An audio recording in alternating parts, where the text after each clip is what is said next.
ya.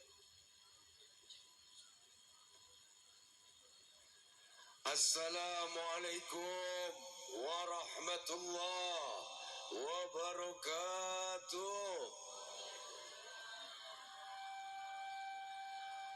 Asyhadu an la ilaha illallah wa asyhadu anna Muhammadar Rasulullah.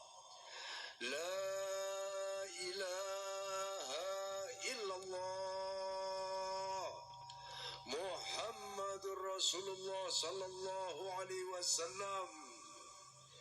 Ya Fattahu ya Alim ya Rahman ya Rahim. Ya Fattahu ya Hadi ya Ghafurur Rahim. Alhamdulillahi Rabbil Alamin. Ya Hayyu ya Qayyum. Ya Hayyu ya Qayyum. Ya Hayyu ya Qayyum. Ya Fattah ya Razzaq. Ya Ghani ya Mughni ya Hadi ya Wadud. Allahumma salli wa sallim ala Sayyidina Muhammad. Allahumma salli wa sallim ala Sayyidina Muhammad. Miftahi babi rahmatillah adada ma fi ilmillah. Salatan wassalaman daiman bidawami mulkillah wa alihi wa sahbihi ajma'in. Bismillahirrahmanirrahim. Qul huwallahu ahad, Allahus samad, lam yalid wa lam yulad wa lam yakul lahu kufuwan ahad. Alhamdulillah wa syukurillah wa ni'matillah bibarkati hadi Muhammad Rasulullah sallallahu alaihi wasallam. Ini sebelumnya saya mohon izin sama sahibul wilayah, Bapak Bupati kita. Ini agak sedikit ada waktu mundur, Pak Bupati, diizinkan. Masya Allah, kepada Pak Kapolres yang mewakili diizinkan Pak ya. Masya Allah, kepada Pak Dandim diizinkan. Alhamdulillah. Masyarakat di sini siap? Siap sampai jam 3? Sampai jam 2? Saya nggak siap. Iya, karena besok saya harus ke Beltim. Jadi jangan nyiksa juga. Hadirin hadirat rahimakumullah. Pertama kali saya sampaikan salam hormat wabil khusus kepada para habaib yang hadir di tempat ini. Wabil khusus kepada orang tua kita, beliau Abah Wahid, sesepuh di Belitung ini. Bertahun-tahun saya kenal beliau, belum bisa saya seperti beliau, tinggal di tempat yang terasing, kumpul dengan makhluk asing. Iya. Ada yang pernah nggak ke rumah Abah Wahid? Di kota apa di mana? Hah? Iya, masuk listrik aja baru. Di zaman beliau masih belum pakai listrik, alhamdulillah saya sudah ke situ. Kita doakan mudah-mudahan beliau panjang umur dalam keberkahan. Mudah-mudahan bisa terus ngayomin masyarakat Belitung. Allahumma amin. Kemudian salam hormat yang kita hormati Bapak Bupati. Masya Allah, jarang-jarang kita temui Bupati mau sampai malam-malam begini duduk menemani masyarakatnya. Ini bukti salah satu cinta beliau sebagai pemimpin kepada rakyatnya. Kita doakan mudah-mudahan Allah jadikan beliau pemimpin yang dicintai rakyatnya. Dan beliau mencintai rakyatnya. Begitu juga Pak Kapolres yang diwakili Satbinmas ya. Baik Pak Hamdan. Pak Hamdan. Dan di samping saya ini kebetulan Dandim Beliau punya nama sama lagi sama saya. Cuman beda bin aja. Saya Mustafa bin Ahmad, kalau beliau Mustafa bin Akbar. Beda-beda tipis. Beliau Dandim Letkol, Masya Allah. Ada Dandim, ada Kapolres. Kapolres lagi ada kesibukan, tugas lain. Jangan berarti terus Dandimnya dan Kapolresnya diwakili. Oh Kapolres gitu, enggak. Ada tugas lain yang lebih untuk menjaga masyarakat di sini. Kita doakan Kapolresnya, Dandimnya, aparat pemerintah semua Allah jadikan pemimpin yang cinta kepada rakyatnya. Kok yang amin 4 orang? Mudah-mudahan Allah jadikan mereka pemimpin yang cinta kepada rakyatnya dan dicintai oleh rakyatnya. Hadirin hadirat rahimakumullah. Kenapa saya di awal berbicara tentang cinta mencintai? Tidak ada Bapak Ibu pemimpin di muka bumi ini dalam hal mencintai umatnya, mencintai rakyatnya, mencintai yang dipimpinnya melebihi baginda Nabi besar Muhammad sallallahu alaihi wasallam. Enggak ada di muka bumi ini beliau yang paling cinta kepada umatnya. Makanya saya berharap pemimpin-pemimpin yang hadir di sini itu mencontoh untuk mencintai. Kalau sudah cinta, maka tidak ada pikiran seseorang kecuali satu, bagaimana membahagiakan yang dicintai. Begitu. Ini panitia capek luar biasa. Dari kemarin saya ikutin. Itu yang namanya ketua panitia, dari gondrong sampai botak. Iya, sebabnya gondrong, mau acara dipotong jadi botak, rapi. Artinya apa? Berjuang luar biasa. Beliau dengan reng-rengannya, ngapain capek-capek begini? Yang hadir bayar gak? Yang hadir bayar gak? Enggak. Capek gak? Enggak. Tidur pulas gak? Tidur pulas. Panitia berhari-hari capek. Apa yang mereka inginkan? Insya Allah saya jadi saksinya. Capeknya mereka, lelahnya mereka, berkorbannya mereka. Saya saksinya nanti ketika ditanya oleh baginda Nabi besar Muhammad sallallahu alaihi wasallam, betapa keringat beliau, betapa capeknya mereka. Ada catatannya. Siap jadi saksi buat panitia?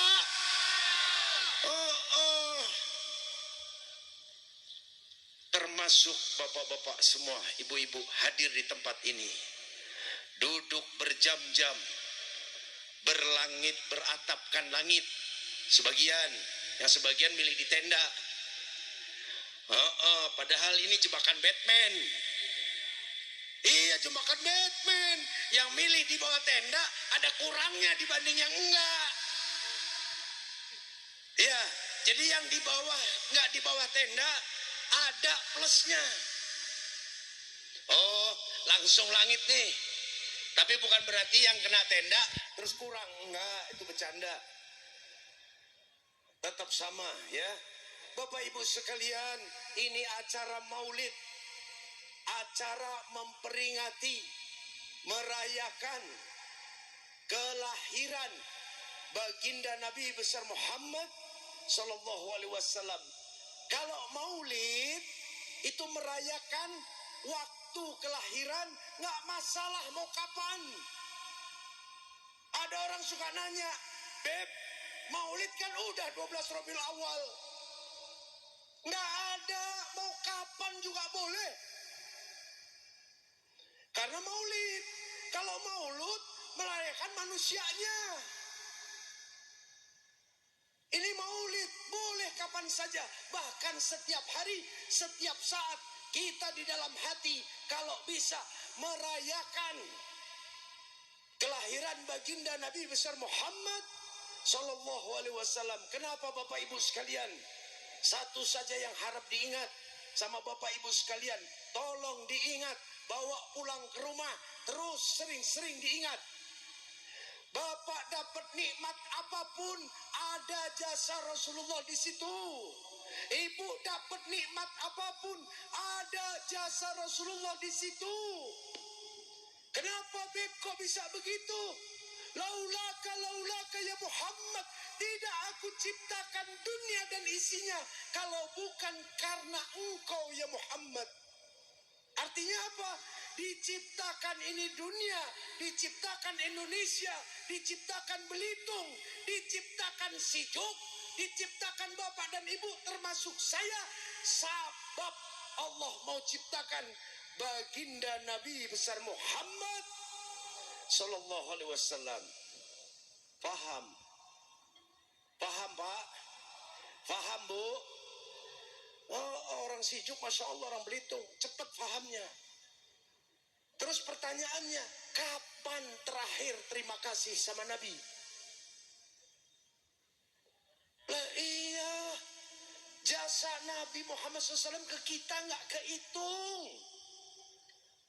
Beliau Rasulullah SAW menjelang ajal, ruh lagi ditarik, lagi kesakitan, masih mengingat umatnya.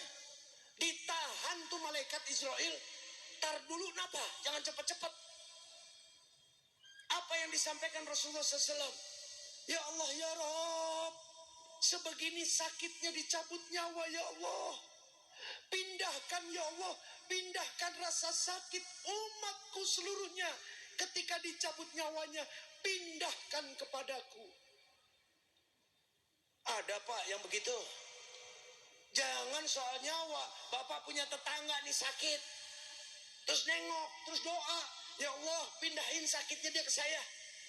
Belum tentu. Ibu, kalau ibu mungkin ke anak masih iya. Saya sering dengar ibu anaknya sakit, ibunya ngomong, ya Allah yang sakit biar saya aja deh, jangan anak saya. Sering saya dengar. Tapi ibu belum pernah saya dengar tetangganya sakit, ya Allah pindahin ya Allah tetangga saya sakitnya ke saya. Ada Bu yang begitu? Nggak ada. Rasulullah nyawa Bu, sakitnya dicabut nyawa. Bapak udah tahu belum kira-kira sakitnya dicabut nyawa? Tahu belum Bu? Mau dikasih kira-kira? Sakitnya itu, ini yang ringan nih, seperti kulit tubuh kita dibeset, dikuliti 70 kali dari itu. Itu sakitnya dicabut nyawa. Belum ketika roh ditarik. Kalau orang Islam ditarik roh arah dari kepala. Kalau orang non muslim ditarik dari arah kaki. Ibaratnya nih ibu-ibu paling paham, bapak sih nggak paham termasuk saya. Ibu kebayang nggak kalau ngelahirin kaki duluan yang keluar? Kayak apa sakitnya? Kepala aja udah sakitnya kayak begitu kan Bu? Ini kaki. Nah seperti itu rasanya. Ini Rasulullah minta sama Allah Ta'ala, ya Allah pindahin. Itu mau meninggal Bu. Sudah Rasulullah tidak di dunia, masih aja direpotin. Saya setiap kali mengatakan ini, jantung saya berdetak gak normal. Napas saya biasanya tersengal setiap saya mau ngucapin ini. Rasulullah Sallallahu Alaihi Wasallam memohon ampun kepada Allah Ta'ala atas maksiat umatnya. Sampai yaumil kiamah. Kita yang maksiat, Nabi yang minta ampun. Kebangetan gak Bu? Berapa kali Bapak Ibu coba diingat-ingat seumur hidup, berapa kali kita maksiat, sebanyak itu kita bikin repot Nabi, sebanyak itu kita bikin sedih Nabi, sebanyak itu kita susahin Nabi. Gak usah dijawab, tanya di hati sendiri. Seumur hidup berapa kali saya maksiat. Kalau bapak seumur hidup maksiat umpama 1000 kali, maka 1000 kali bapak bikin repot Rasulullah SAW. Ibu seumur hidup maksiat 1000 kali, sebanyak itu Rasulullah minta ampun kepada Allah Ta'ala atas maksiat yang ibu lakukan. Lalu kita ke nabinya ngebalesnya gimana? Baru disuruh duduk di sini 1-2 jam sudah gelisah, padahal judulnya jelas, sijuk bersolawat. Ada kaitan dengan Rasulullah SAW. Maulid, duduk baru 2 jam sudah gelisah. Rasulullah minta ampun atas ribuan maksiat yang kita lakukan. Sadar Pak? Halo? Kenapa nih tegang? Ini saya masih manusia, belum malaikat. Tadi Habib Husin lebih dahsyat lagi, ntar kalau malaikat ngambek. Bu, iya. Apalagi kalau saya cerita tentang ibu-ibu, ya Allah, yang harusnya lebih banyak sholawat tuh ibu-ibu. Bener Bu. Zaman dulu Bu, nih maaf kata. Zaman dulu, zaman jahiliyah, perempuan ini dianggap hina. Sampai-sampai orang dulu Bu, suaminya sama kayak sekarang, kerjanya ke kebun. Begitu dikabarin nih, istrimu melahirkan. Oh ya, laki apa perempuan anak saya? Begitu dibilang anaknya perempuan, dia terusin kerja di kebun. Perempuan. Nanti orang tuanya ini saking malunya ibunya, lahir perempuan, dikubur hidup-hidup. Tapi kalau yang lahir anak laki, pekerjaannya ditinggal, bapaknya balik sambil teriak-teriak, anak saya laki, anak saya laki. Siapa Bu yang ngangkat derajat perempuan? Begitu Rasulullah hadir, Allah ciptakan hadir di Mekah, Allah perintahkan Rasulullah SAW untuk mengangkat derajat kaum wanita. Sampai ada istilah banyak Bu, surga di bawah telapak kaki ibu, istilah. Sahabat bertanya, ya Rasulullah, saya punya anak perempuan 3, bagaimana nasib saya ya Rasulullah?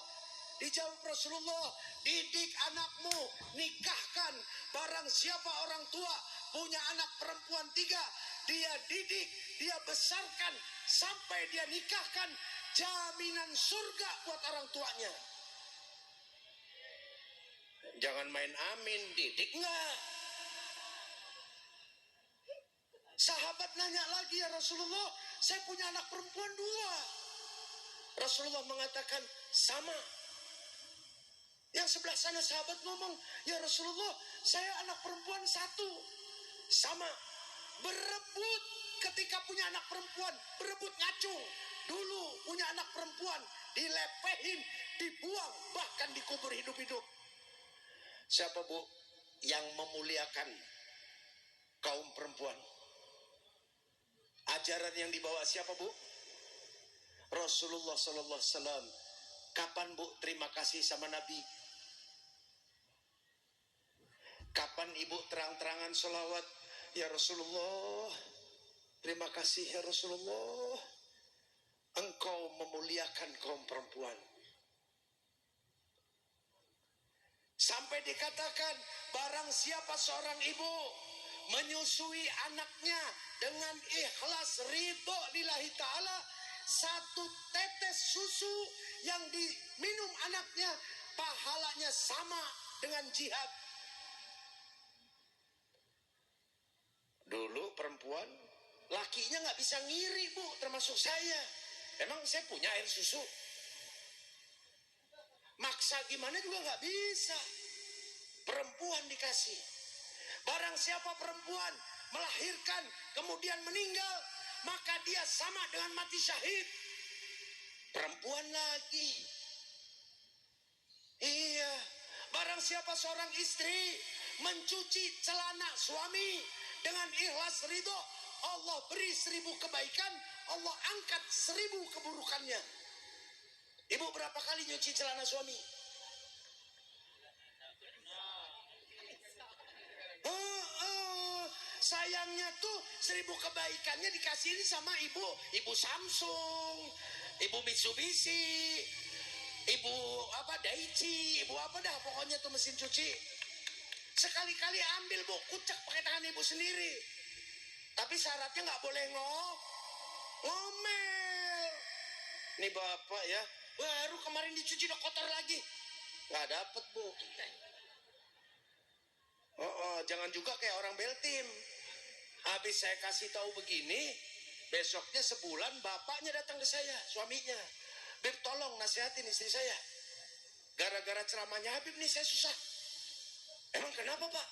Sejak Habib ngomong suruh nyuci celana, sebulan saya sarungan terus. Belum kotor dicuci lagi, belum kotor dicuci lagi. Saya sarungan terus nih beb. Ya nggak apa-apa pak, beli aja celana lagi, dicuci lagi beb. Itu mah alasan. Ya bu, bersyukur punya Nabi Muhammad SAW. Bapak-bapaknya sama.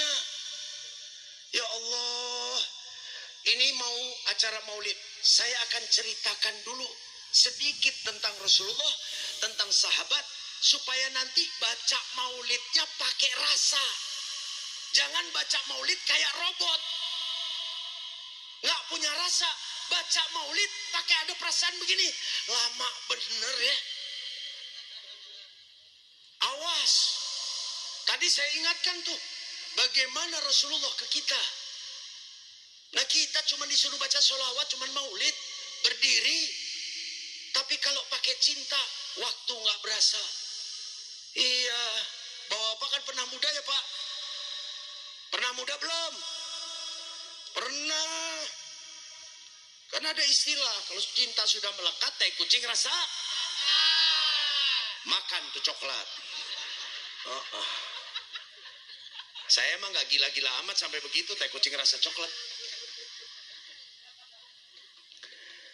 Saya ceritakan sedikit tentang fisik Rasulullah. Ini sambil saya bicara, bapak ibu semua yang hadir membayangkan semampunya.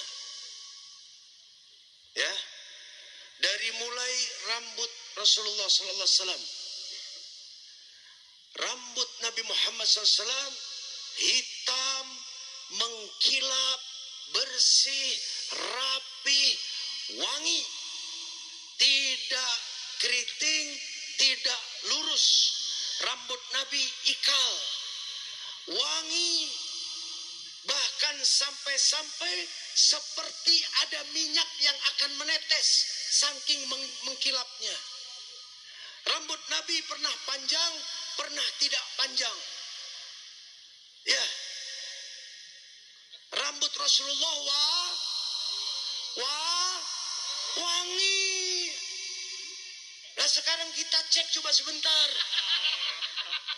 Coba nih sekarang semua nih yang bapak-bapaknya dah. Coba buka kopiahnya. Buka. Disuruh buka aja gak mau. Yang gak mau buka kopiah saya doain rezekinya seret. Buka kopiahnya cuman begini, saya aja buka. Udah dibuka. Biarin yang gak dibuka rezekinya seret, biarin yang aminin banyak. Udah nih buka, sekarang deketin ke muka. Udah, tambah deket lagi. Udah, isep yang dalam. Dah tuh, kesimpulannya bau apek, bau wangi.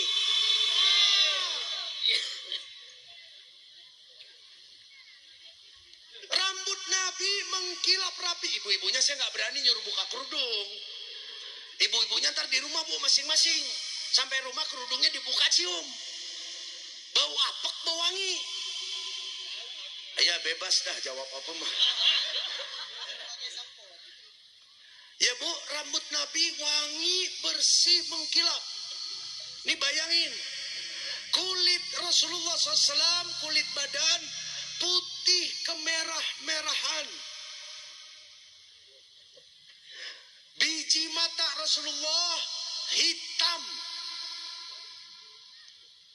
Bibir Nabi seimbang, kalau tersenyum sampai sahabat mengatakan seindah-indah wajah manusia adalah wajah baginda Nabi besar Muhammad sallallahu alaihi wasallam. Rasulullah kalau berjalan tidak cepat, tidak pelan. Tinggi Nabi tidak tinggi, tidak pendek. Ukuran orang Arab, bukan orang Sijuk. Tapi Rasulullah berjalan dengan sahabatnya siapapun yang tinggi, ketika berjalan dengan Nabi, maka Rasulullah terlihat lebih tinggi.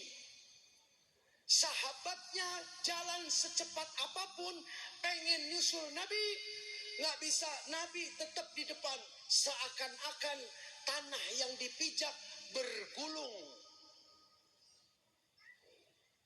Rasulullah SAW kalau keluar di siang hari, maka ada sekumpulan awan yang mengikuti kemana Nabi pergi, sehingga hampir-hampir sinar matahari tidak menyentuh kulit Nabi Muhammad SAW. Kalau Rasulullah berjalan, kanan kiri ada pohon, itu pohon merunduk, memberi hormat. Ada nggak Pak, Bu, manusia seperti begini lewat di pohon, pohonnya merunduk, batu yang diinjak, tanah yang diinjak, mengucapkan salam, ya Nabi, salam alaika. Batu, Bu, nyampein salam ke Rasulullah, ya Nabi, salam alaika. Tuh Nabi kita tuh Pak, Bu. Jadi biar tahu. Oh, makanya dikatakan di kitab Simtud Duror, jelas di situ dikatakan bashar lah kal bashar. Manusia benar, tapi tidak seperti manusia pada umumnya. Rasulullah makan, ya betul. Rasulullah minum, ya betul. Rasulullah tidur, ya. Rasulullah punya istri, ya. Tapi Rasulullah tidak sama sebagaimana manusia pada umumnya. Salah satunya keringat Rasulullah wangi, makin berkeringat makin wangi. Sampai-sampai Ummu Salamah mengumpulkan keringat Nabi, dimasukkan dalam wadah, dijadikan parfum bagi dirinya. Ada manusia kayak begitu? Selain Nabi enggak ada. Batu kirim salam. Nah kita manusia yang katanya pinter, yang katanya cerdas, yang katanya orang Islam, begitu disebut nama Nabi Muhammad SAW, ngejawab enggak? Makanya dikatakan manusia paling bakhil, paling pelit, paling medit. Ketika disebut nama Nabi, dia tidak menjawab dengan selawat. Coba saya mau tes orang Sijuk nih pelit nggak? Karena bupatinya nggak pelit, dandimnya nggak pelit, kapolresnya nggak pelit, muspidanya nggak pelit, abah apalagi? Coba saya tes baginda Nabi besar Muhammad. Alhamdulillah Pak Bupati, sedetik udah nggak ada yang pelit. Emang mesti dikasih tahu. Saya ceritakan sedikit, ya itu gambaran Rasulullah SAW secara fisik. Jadi kita ngebayangin, ya Allah, seperti itu Nabi saya. Rasulullah SAW, Bapak Ibu, ketika meninggalkan satu baju.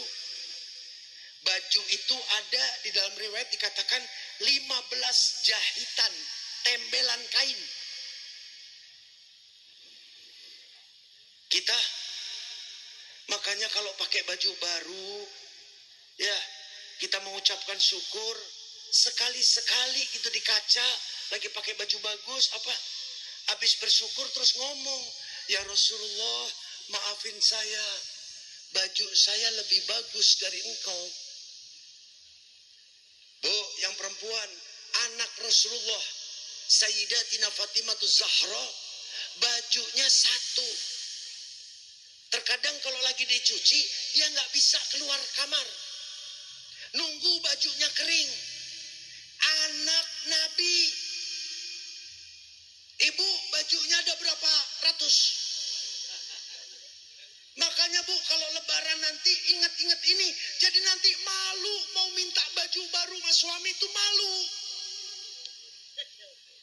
Kalau ibu buka lemari, ya Allah, alhamdulillah ya Allah, baju saya banyak.